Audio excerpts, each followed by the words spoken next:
Hello, my name is Tony. The great William Friedkin is on record as stating he didn't believe in heroes. In accordance with that, he made some films featuring far less than heroic characters doing far less than heroic things. Friedkin's approach was often as hard and unyielding as tempered steel nails, an aspect which surges through his mid-80s supercharged cops and counterfeiters uber thriller To Live and Die in L.A. It might be the best American crime thriller of that decade. Let's throw caution and be a little more venturesome. It is the best American crime thriller of that decade. Disclaimer. Unless I've cited something else previously and forgotten about it, which is a distinct possibility, as I'm old and mentally random as fuck. Early on, Friedkin realised that with a $6 million budget, his high-octane vision of the film would eat that up in no time. Thus, he wasn't going to be employing any big-name stars. So with a cast of relative unknowns and one or two Hollywood lesser faces, all working on minimal salaries, he cracked on. It's one of those rare films wherein everything works as it should, or even better. Robbie Muller's cinematography burns up the screen with a hazy, shimmering energy, exposing a deglamorized LA that is partially faded out of focus and chewed ragged around the edges, teetering on the brink of slipping into a desert abyss of terminal urban decay. Probably saving more money on not getting a big gun composer in, Friedkin engaged short-lived rock band Wang Chung to supply some tunes. This sinewy brand of pulsating, pounding beats and riffs suit the film immaculately. I went straight out and bought the CD after seeing it. I can still see the dirty sunset orange spine on my shelf right now as we speak. The best thing the band did, securing them a place in both rock and movie history. It's based on a novel by US Secret Service agent Gerald Petrovich. The script is credited to Friedkin and Petrovich, but Friedkin has gone on record as stating the writing of the screenplay was down to him, with Petrovich supplying just the basis for the action and dialogue. It certainly has his distinctive fingerprints all over it, that's for sure. It kicks off with Secret Service agents Richard Chance, William Peterson and Jimmy Hart, Michael Green, explosively foiling an assassination attempt on the US president by a jihadist suicide bomber, after which they are assigned as counterfeiting officers to the Los Angeles field office. Hart is 4 days away from retirement, so it should be a quiet gig. He goes alone to investigate the desert-based warehouse of forgery maestro Rick Masters, Willem Dafoe, a failed artist turned to counterfeiting. Hart is rumbled and murdered by Masters and his bodyguard henchman Jack Hoare. This has a seismic effect on Chance, an unstable adrenaline junkie who vows to take down Masters by any and all means possible. Landed with a new partner, John Vukovich, John Pankow, he drags the unsuspecting agent on a mission of revenge, breaking laws, transgressing procedure, and crossing lines with increasingly irresponsible and criminally devastating abandon. It's a boilerplate scenario based on and wearing with unself-conscious pride on its blood-stained sleeve all the tick-box cliches of 1,000,001 cop thrillers. The driven officer of the law, the partner whacked days away from retirement, the quest for revenge, the oft-replicated world-weary dialogue. I'm getting too old for this. He wasn't just my partner, he was my best friend. Even by 85, you knew the drill and knew it well. So what makes this different from, and more importantly, better than most? Simply put, Friedkin's ruthlessly manipulative and subversive creative spin. Chance and Masters are both self-destructive psychopathic monsters. The only real difference is in their nominal roles. Chance has a badge and is in law enforcement. Masters doesn't have a badge and deals in criminal activity. Otherwise, they are equally morally vacant. The lines between the law and the criminal are not so much blurred but non-existent, which results in some uncomfortable conflict for the viewer. We are supposed to root for the good guy, the hero of the piece, but don't strain your eyes because there isn't one. And don't go looking at Vukovich for a straw to cling to, something to relate to. He follows Chance, tags along with his vigilante crusade, despite melting down and edging closer to an implosive nervous breakdown every minute of the way. No redemption there. All we have is what society traditionally instills. Black hat, white hat, of law and order good, crime and chaos bad. Spotting the difference is no easy feat. It's a symmetry that Friedkin mercilessly challenges. Chance has an informant, Ruth Darlan Flugel, whom he subjects to aggressive sexual extortion and coercion. If she doesn't play ball, sleep with him and pass on information, he'll have her parole revoked and send her back to the pen. Master's girlfriend, Bianca Deborah Fewer, lives a better life than Ruth, but is no less under his coercive control. He uses her to set up for execution crooked attorney Waxman Christopher Christopher Allport and encourages her in pursuing lesbian relationships. Although she seems to be a willing participant, there are minute flickers of resentment and distaste, which suggests all is not entirely well. Doing something and being made to do something are two different things, even if you get a kick out of them. In a frantically choreographed airport foot chase, Chance arrests Masters' mule, Cody, John Turturro. Masters then engages the services of Rice, Steve James, to have his contacts in the pen murder Cody and keep him from talking. They fail, so Chance fixes it to have Cody released into his custody and help with taking Masters down. Cody has other ideas, however, and gives Chance the slip, something he conveniently fails to report to his superiors or anyone else. Waxman is killed by Masters when Chance and Vukovic both fall asleep while supposedly keeping him under close surveillance. Chance steals a notebook from the crime scene. Vukovic is aghast and concerned by the flagrant illegality and disregard for protocol, but Chance just doesn't care. Events take an even darker turn when Ruth tells Chance a courier called Thomas Ling, Michael Chong, will be arriving in L.A. with $50,000 cash to buy stolen diamonds. Chance and Vukovic intercept and abduct Ling at the airport. Chance wants to use the cash to pay for counterfeit dollars from Masters and arrest him during the buy. Beneath a flyover, after relieving Ling of his money belt, gunmen open fire from above on Chance and Vukovic. A stray bullet hits and kills Ling. This is the lead-in for another of Friedkin's showpiece car chases. It took 6 weeks to shoot and it's a humdinger. Pursued by multiple vehicles and shooters armed to the teeth, Chance and Vukovic traverse at speed industrial areas, storm drains and freeways, with Vukovic plummeting through increments of a massive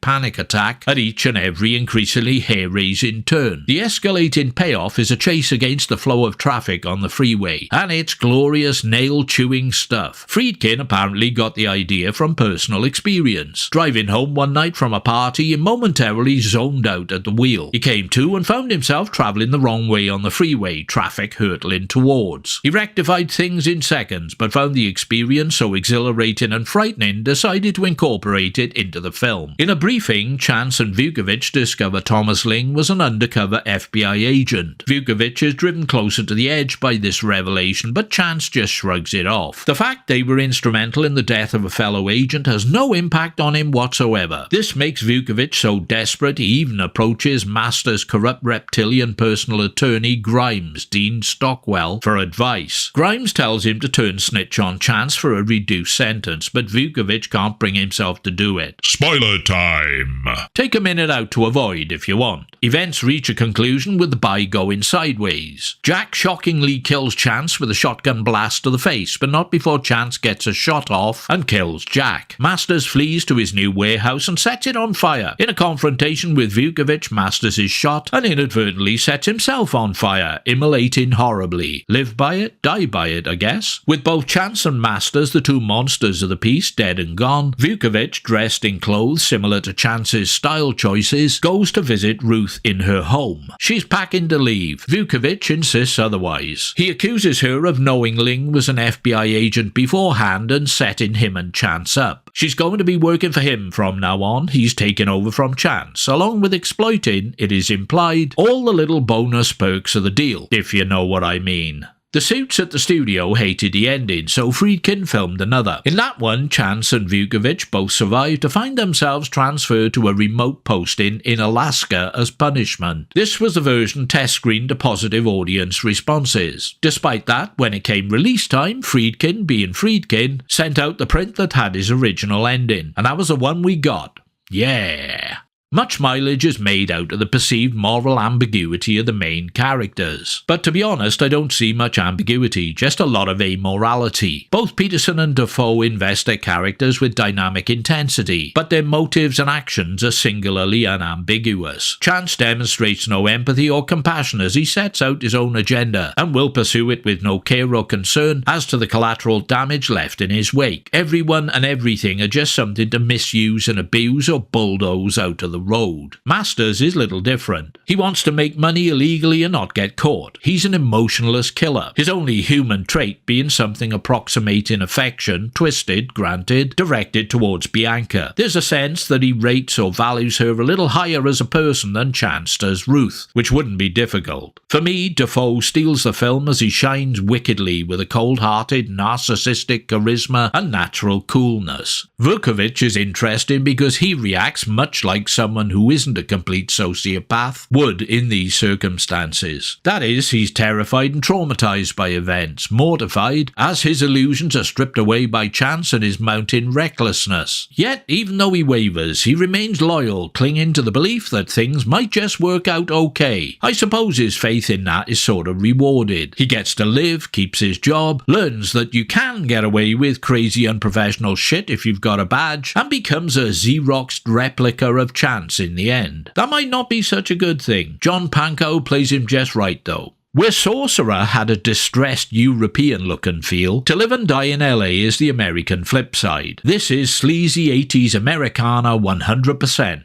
The City of Angels looks terminally sick and diseased, like some frantic, sweating neon and concrete fairy light-strewn animated corpse, baked Trump orange by the desert sun, and staked out spread eagle to fester away. Nothing remotely angelic about it. Friedkin's directorial work is masterful throughout. I don't know how accurate his detailed and utterly riveting montage of the reproduction of forged $20 bills actually is. I believe a bona fide counterfeiter was employed for advice, but it makes for incredible visual cinema. The action is fast, violent, and flinch-inducingly gory. Several deaths by shotgun blasts to the face result in some rapid cut shock moments that will burn into the memory. The camera work, the stunt driving, the music, the overarching themes of cynicism, fatalism, and self-destructive nihilism combine to provide a thrilling pile-driver of an experience. I am going to cite again the cliched and oft-repeated beats and tropes that power the narrative as being potential negatives for some, but in fairness to Friedkin, he takes them on board and deals with them very differently. You might not like it, it might not be to your taste, and that's absolutely fair enough. But for me, it's the best American crime thriller of the 80s. Now I'll just sit back and wait for someone to tell me how wrong I am. Bring it on, good people, as is your right and privilege. Multitudinous thanks for your time and attention. Feel free to do whatever you choose to do next. Hit like, don't like, comment, subscribe, check out my early access Patreon thing, or even make a welcome financial contribution via the thanks button. I wonder where I'm headed next. Wherever it is, it will be a surprise, not least of all to me. Take care for now, and I shall return soon, pilgrims, and you can take that to the bank of broken dreams.